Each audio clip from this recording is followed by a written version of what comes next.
అటు గోదావరి జలాలలో జరిగిన అన్యాయాన్ని మహారాష్ట్ర ముఖ్యమంత్రిని కడుగుతాం అవసరమైతే మెడలు వంచైనా గోదావరి జలాల మీద తుమ్మిడి ఎట్టి దగ్గర ప్రాణహిత చేవెళ్ల ప్రాజెక్టును కడతాం.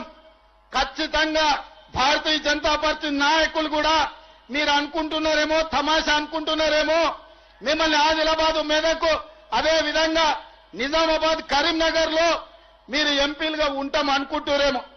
గోదావరి జలాల మీద మహారాష్ట్ర ముఖ్యమంత్రి దాగుడు మూతలు ఆడుతుండు.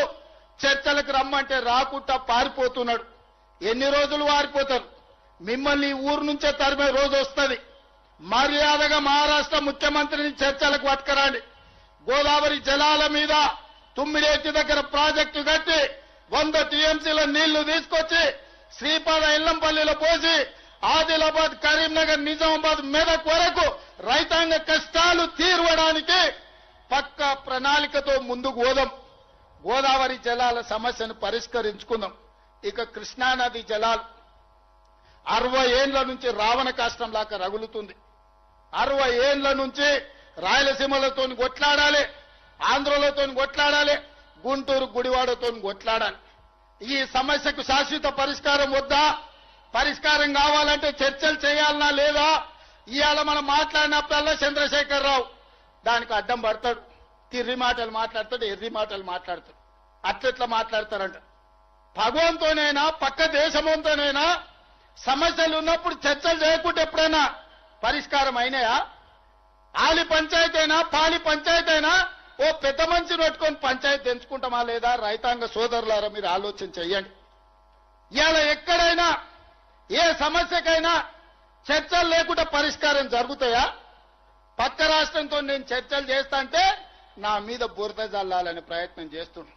నువ్వు బురద జల్లినా తల కింది కాలు మీదకి చేసుకున్నా నువ్వు పోయి సీసల తలకాయ పెట్టి సచ్చినా పక్క రాష్ట్రంతో చర్చలు చేసి డిసెంబర్ లోపల పాలమూరు రంగారెడ్డి ఎత్తిపోతలకు 90 టీఎంసీలకు వాళ్ళ మీద ఒత్తిడి తెచ్చైనా కొట్లాడైనా ఆంధ్రప్రదేశ్ నుంచి ఎన్ఓసీ తీసుకొచ్చి పాలమూరు రంగారెడ్డి ఎత్తిపోతలకు 90 టీఎంసీల నీళ్లకు అనుమతి తీసుకొచ్చే బాధ్యత నాది. పనిగా పెట్టుకున్నారు. అస్తమానం ఇవాళ 24 గంటలు కేంద్రాన్ని తిట్టడమే.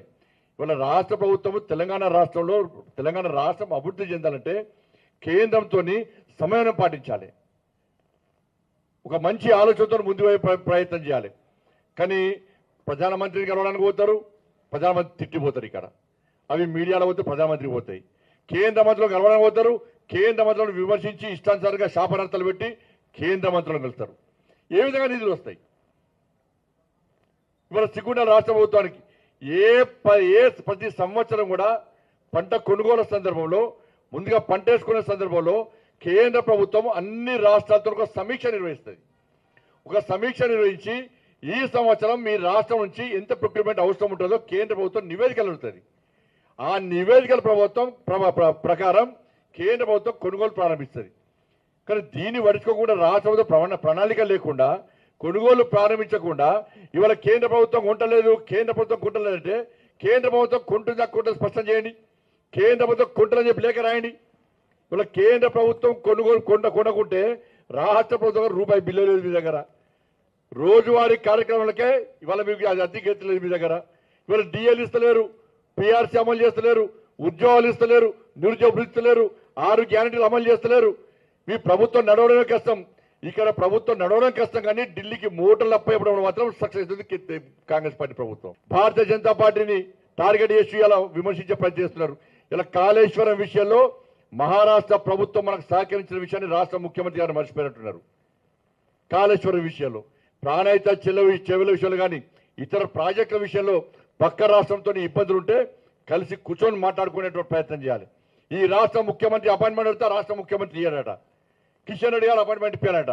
చెప్పు నాకు చేత కాదు అపాయింట్మెంట్స్ కూడా చేతనైతులని చెప్తే మేమే ముందుకు వస్తాం, కిషన్ రెడ్డి గారు ముందుకు వస్తారు. పక్క రాష్ట్రాలతో మంచి సంబంధాలు ఏర్పరచుకొని రాష్ట్ర అభివృద్ధి లక్ష్యంగా ముందుకు పోవాలి తప్ప పక్క రాష్ట్రాలతో గిల్లి గజ్జాలు పెట్టుకొని దాని ద్వారా మళ్ళీ తెలంగాణ వాదాన్ని మళ్ళీ ఒకసారి తీసుకొచ్చి దాని ద్వారా రాజకీయ లబ్ధి పొందాలని చూస్తే ఇది మంచి పద్ధతి కాదు. మహారాష్ట్ర ప్రభుత్వం పక్క సహకరిస్తుంది. అన్ని రాష్ట్రాలు సంక్షేమంతో ఉండాలి, అన్ని రాష్ట్రాల ప్రజలు లాభపడాలి, అన్ని రాష్ట్రాల ప్రజలు సుఖ సంతోషాలు జీవించాలనేటువంటి ఆలోచనతోనే నరేంద్ర మోడీ ప్రభుత్వం ముందుకు వస్తుంది. కాబట్టి అన్ని విషయాల్లో రాష్ట్ర ప్రభుత్వానికి సహకరిస్తాం. పక్క రాష్ట్ర అభివృద్ధికి కట్టుబడి మేము ఉన్నాం. నిధులు ఇచ్చేది మేమే. కేంద్ర ప్రభుత్వం నిధులు లేకుంటే రాష్ట్ర ప్రభుత్వం నడిచే పరిస్థితి లేదు. కేంద్ర ప్రభుత్వ సంక్షేమ పథకాలు తప్ప తెలంగాణ రాష్ట్రంలో ఒక్క ఇతర సంక్షేమ పథకాలు అమలు చేసే పరిస్థితి లేదు. కాబట్టి మళ్ళీ అప్పీల్ చేస్తున్నా, అందరికి ఇచ్చిన అధికారం ఒక్కసారి బీజేపీకి ఇవ్వండి అవకాశం. అభివృద్ధి మీద చూపడతాం, సంక్షేమం మీద చూపడతాం. తెలంగాణ రాష్ట్రం ఏ విధంగా అన్ని రాష్ట్రాల్లో అగ్రగామిగా ఉండే విధంగా చూపడతామని చెప్పి